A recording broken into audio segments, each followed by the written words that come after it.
Hi friends, welcome to our YouTube channel. So అందరికీ నమస్కారం. ఎలా ఉన్నారు? ఈ యొక్క వీడియోలో మనం డిఎస్సికి సంబంధించి మనకి ముఖ్యమైన అప్డేట్స్ అనేవి రావడం జరిగింది. సో ప్రతి ఒక్కరు కూడా ఈ యొక్క వీడియోని పూర్తిగా చూడండి. సో విద్యాశాఖ మంత్రి లోకేష్ గారు మనకి కొన్ని కీలకమైన అంశాలు అయితే ప్రకటించారు. వాటికి సంబంధించి పూర్తి వివరాలు ఎక్కువ తెలుసుకుందాం. సో ప్రతి ఒక్కరు కూడా మీరు ఎప్పటికప్పుడు టెట్ డిఎస్సికి సంబంధించి లేటెస్ట్ అప్డేట్స్ అనేది తెలుసుకోవాలనుకుంటే మన టెలిగ్రామ్ గ్రూప్లో జాయిన్ అవ్వండి, ఓకేనా? సో టెలిగ్రామ్ గ్రూప్ లింక్ అనేది వీడియో డిస్క్రిప్షన్లో ప్రొవైడ్ చేస్తాను.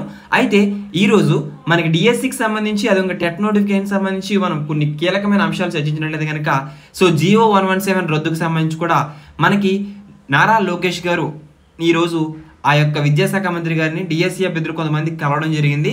అయితే కొన్ని జిల్లాలకు ఎస్జిటి పోస్టులు అయితే తక్కువగా ఉన్నాయనే విషయం ఆయనకి ముందుగానే తెలుసు అన్నారు. అంటే ప్రతి జిల్లాకు కూడా 500 ఎస్జిటికి తగ్గకుండా చూడాలని, స్కూల్ అసిస్టెంట్లు, హిందీ, స్పెషల్ డిఎస్సి ఇలా అన్ని అంశాల మీద కూడా విద్యా అధికారులకి ఆదేశాలు జారీ చేస్తారని నారా లోకేష్ గారు సానుకూలంగా స్పందించారని మనకి వెళ్ళిన మిత్రులు అయితే తెలియజేశారు. సో ఈరోజు విద్యాశాఖ మంత్రి గారిని కొంతమంది డిఎస్సి అభ్యర్థులు కలిశారు. సో వారందరికీ కూడా డిఎస్సి అభ్యర్థుల తరపున ప్రత్యేకమైన ధన్యవాదాలు.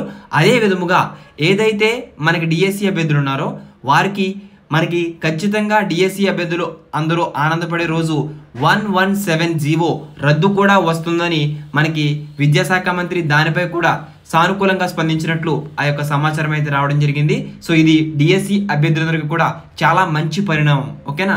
ఎందుకంటే ఈ యొక్క 117 రద్దు అయితే మనకి చాలా పోస్టులు అయితే పెరిగే అవకాశం అయితే ఉంటుంది.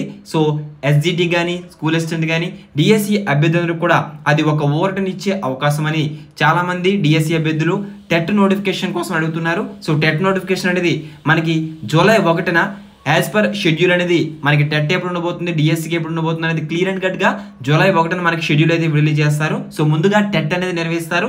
టెట్ తర్వాత 1 నెల 2 నెలల తర్వాత మనకి మెగా డిఎస్సికి సంబంధించి నోటిఫికేషన్ అయితే భర్తీ చేస్తారు. సో ఈ విధంగా టెట్ డిఎస్సికి సంబంధించి అప్డేట్స్ అయితే ఉన్నాయి. సో నోటిఫికేషన్ రాగానే అదేవిధంగా లైవ్ ఆన్లైన్ క్లాసెస్ అనేవి మన ఛానల్లో స్టార్ట్ చేయడం జరుగుతుంది. దీనికోసం మీరు మన టెలిగ్రామ్ గ్రూప్లో జాయిన్ అవ్వండి. So all the best for everyone. Thanks for watching. Have a nice day.